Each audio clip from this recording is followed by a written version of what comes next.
राज्यामध्ये अनुसूचित जातीचा एक प्रवर्ग आहे.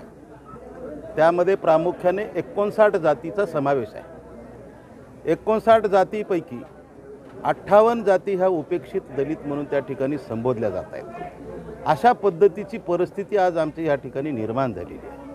आज आम्हाला तर जणू काही मला हे शब्द वापरावं की नाही असं मला योग्य वाटत नाही, परंतु एवढी विदारक परिस्थिती आमच्या मातंग समाज व तत्सम समाजाची आहे की त्याची कल्पना करू शकत नाही.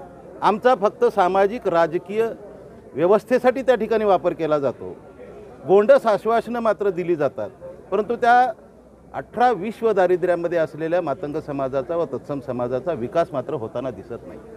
मला ठणकावून राजकीय व्यवस्थेतल्या सर्व राजकीय पुढाऱ्यांना विचारायचं आहे, त्यांच्या नेतृत्वांना विचारायचं आहे, भारत देशाला आझादी मिळून 76 वर्ष पूर्ण होत आहेत आणि आजही दलित वस्ती सुधार योजना सुरू आहे. ही किती मोठी खंत आहे. आज कन्याकुमारीपासून ते काश्मीरपर्यंत विकास होतोय अशा पद्धतीचं चित्र आम्हाला पाहायला मिळतंय आणि असं सांगितलं जातंय, परंतु गावाखुसाच्या बाहेरच्या ज्या काही दलित वस्तीतला जो काही गरीब समाज आहे त्याचा मात्र विकास होताना दिसत नाही आहे.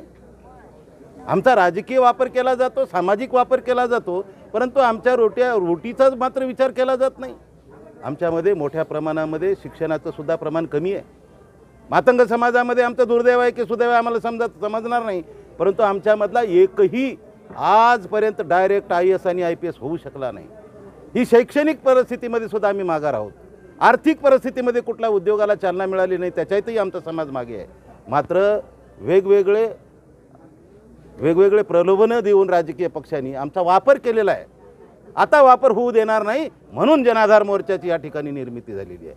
आणि खऱ्या अर्थानं आम्ही आता एका झेंड्याखाली येण्याचं वचन आज रोजी लातूर पॅटर्न म्हणून या ठिकाणी आदरणीय लोकनेते गोपीनाथरावजी मुंडे साहेब असतील, आदरणीय लोकनेते विलासरावजी देशमुख साहेब असतील, हे लातूर पॅटर्न आणि मराठवाडा विभागामधून या जनाधार मोर्चाची सुरुवात झालेली आहे.